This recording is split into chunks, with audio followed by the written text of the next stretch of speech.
ముఖ్యమంత్రి చేశాడు, వాళ్ళ కొడుకుని గెలిపించుకోలేకపోయినాడు. ఏమంటారు దానికి? నిన్నే 14 సంవత్సరాలు ముఖ్యమంత్రి గెలిచినాడు, వాళ్ళ కొడుకుని గెలిపించుకోలేకపోయినాడు. ఆయన ఏమి ముఖ్యమంత్రి చేస్తాడు, ఆయనకి ఏం చేస్తాడు చెప్పండి. నారా లోకేష్ ఏం మీటింగ్ చేసినా ఈయన అది దాన్ని బట్టి మీరు తెలుసుకోండి. మీరు దాన్ని ఆలోచించుకోండి. మేమేం చెప్పలే. ఎవరు ఈ తడవకి వెళ్ళడు, ఇంకో తడవకి వెళ్ళడు. పవన్ కళ్యాణ్ బీజేపీ రెండు అన్ని ఉన్నా అది వేస్తే. జగన్మోహన్ రెడ్డి వచ్చిన తర్వాత రైతులందరూ కూడా బ్రహ్మాండంగా ఉండరు. అలా అదే చంద్రబాబు నాయుడు ఉన్నప్పుడు 1 ఎకరా అమ్ముకున్నా బిడ్డ పెళ్లి చేసుకోలేకపోయేది. ఇలా 1 ఎకరా అమ్ముకుంటే ఆ బిడ్డ పెళ్లి చేసుకోబోని కూడా మిగిలించుకుంటున్నారు. అప్పులు పాలైపోయినారు చంద్రబాబు నాయుడు ఉన్న రోజులు. ఈ విధంగా జగన్మోహన్ రెడ్డి చేసినట్టు ఏ నాయకుడు కూడా చేయలేడు, చేయబాడు కూడా.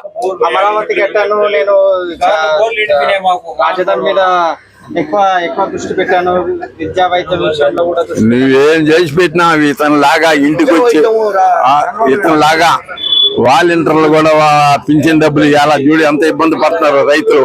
ముస్లిం ముఠగా కొంతమంది చచ్చిపోతున్నారు పింఛన్ డబ్బులు తీసుకోలేక. జగన్మోహన్ రెడ్డి చేసినట్టు ఈ విధంగా ఎవరు చేయడు, చేయబాడు కూడా. ప్రతిదీ ఇళ్ళకే వచ్చేస్తుండ్రా. ఎవరు ఆ విధంగా చేసేవాడు నాయకుడా? నెల్లూరు జిల్లాలో విజయసాయి రెడ్డి గెలుస్తాడు. పేరు ఎలా ఉంది? కూటమి వచ్చే పరిస్థితి కూటమి లేదు, గీటం లేదు.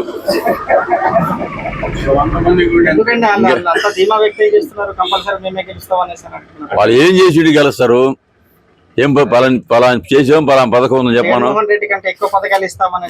ఇప్పుడు 14 ఏళ్ళు చేసిలా, 14 ఏళ్ళు ఏమి ఇచ్చావు ఒకటి చెప్పండి. దాని ఒకటి ఒక పథకం అయినా చెప్పి నేను ఈ పథకం చేశాను ఆయన చెప్పినట్టు ఏంటంటే ఒక ఎన్ను బోర్డు అదొకటి చేశాడు ఆయన.